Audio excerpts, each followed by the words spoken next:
Welcome back, everyone. It's Nicola Cairncross here from Clicks and Leads, and I'm delighted to be able to talk to you today about the number one thing that you need to be successful in business. And I've got so many other things I want to talk to you about, 34 to be precise, and I've just found another 10, so we're going to be here for a while.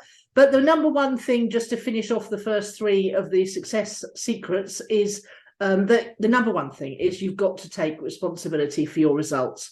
All the time that you're not achieving what you want to achieve, and I know this from very bitter experience, then and all the time you make excuses for that or have reasons why you're not succeeding, then you're not taking 100% responsibility. And that's really important for two reasons.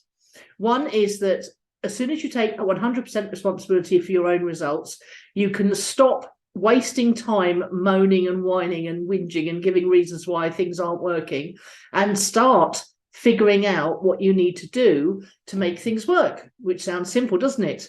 But I did share with you the other day, if you look for the video with the post-it notes all over it, that's my key method for making sure that I'm thinking straight and working out what's not working, what's the weak link in the chain, and then start fixing it. And it's as simple as that. If you can keep your emotions out of it, it does become as simple as that. As soon as you start taking 100% responsibility, somehow the universe or whatever else is out there, it knows what's happening. It knows that you're taking responsibility. It knows that you're taking steps to change things. As soon as you start taking positive action in the right direction, doors will open, people will appear, things will happen, magical things will happen. They'll seem magical, but actually it's not. It's just like the good old law of attraction in action. Now, when that Secret film came out, I didn't really understand it at all. I didn't get it at all. But eventually, after the third time of reading Wallace D. Wattle's book, The Science of Getting Rich, I finally got it. And part of the finally getting it is taking responsibility, because nobody wants to carry someone else. So mentors won't appear if you're looking like you're not taking action yourself. People won't want to be around someone who's moaning and whining and making excuses. It's not a very attractive look. And I know, because I've done it myself. I was a complete victim for about the first 35 years of my life. You know, whenever something went wrong, it was never my fault, but it must have been very wearing on everyone else around me.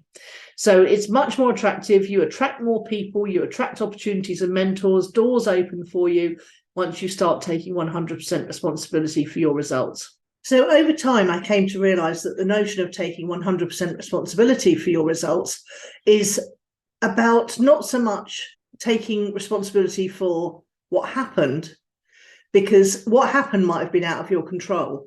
What I'm talking about is what they were talking about in the film The Secret that I didn't get in my first watch, which is that you can take responsibility for the way you react to what's happened.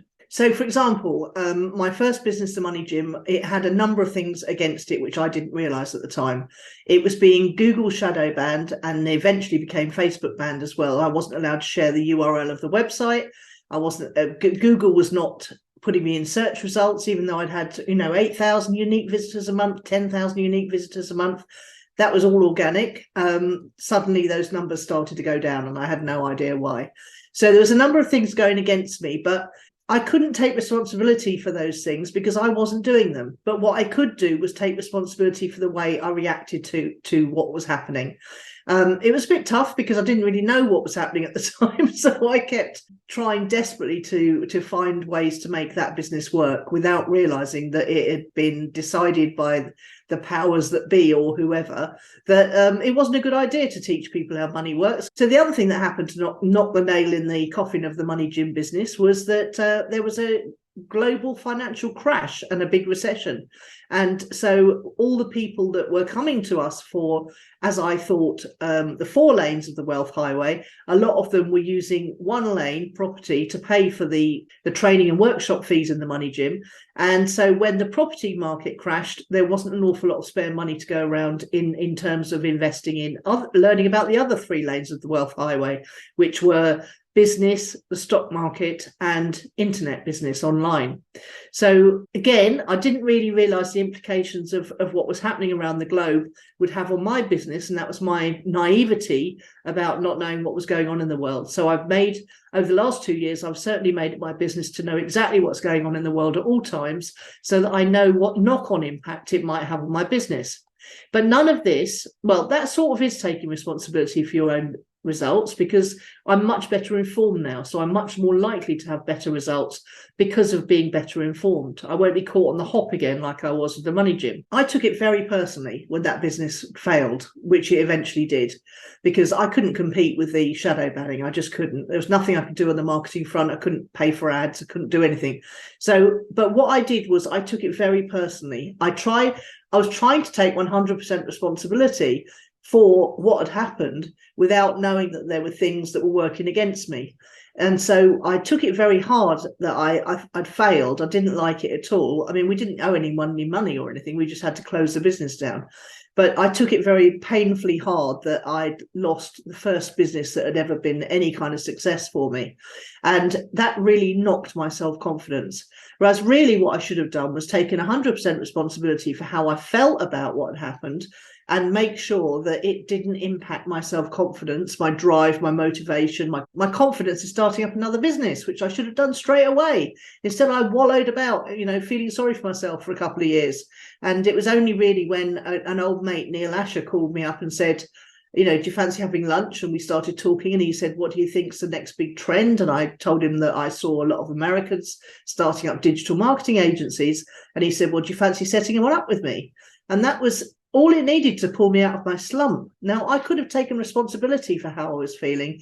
I could have picked myself up, dusted myself off, and plenty of people did that. I watched people doing that around me, but I've always been quite an emotional person, and my feelings were driving me. And I could have taken responsibility for not letting that happen. So I hope by telling you this story, it's illustrated the difference between taking responsibility, which is a really good thing and really opens a load of doors and helps you and is attractive. But if the circumstances are against you and you can't have any control over those circumstances, then taking 100% responsibility for how you react emotionally to what's happened to you can make an enormous difference. And I didn't learn that until several years after the money gym. I hope that's helped, and I hope that's made you think a little bit differently about the whole concept of taking responsibility. And I think that's what the film The Secret were trying to get at, but they were a little subtle for me. They should have put very large notices up on the screen saying, it's how you react that counts. That would have been really good. The next set of videos I'm going to be covering with you will be the 10 entrepreneurs' traps. And on each I've got a solution for them. So that will help you. And one of the first entrepreneurs' traps that I'm going to be covering is the lack of strategy plan. I'm not going into any more details, other than I'll be giving it away. But if you're thinking to yourself, how can I take responsibility when I don't know what to do? My next video will start to give you the tools to know what to do. And so you can take responsibility by saying, yes, I'm going to watch Nicola's next videos, and I'm going to find out how I can take responsibility and how I can make the results I want to happen start to happen. But in the meantime, go back, watch the other video. It's called Making Good Business Decisions, I think. And look out for the colourful one with the Post-it notes all over the screen. And I will see you tomorrow with the first of the entrepreneurs' traps. Have a great day. See you soon. Bye.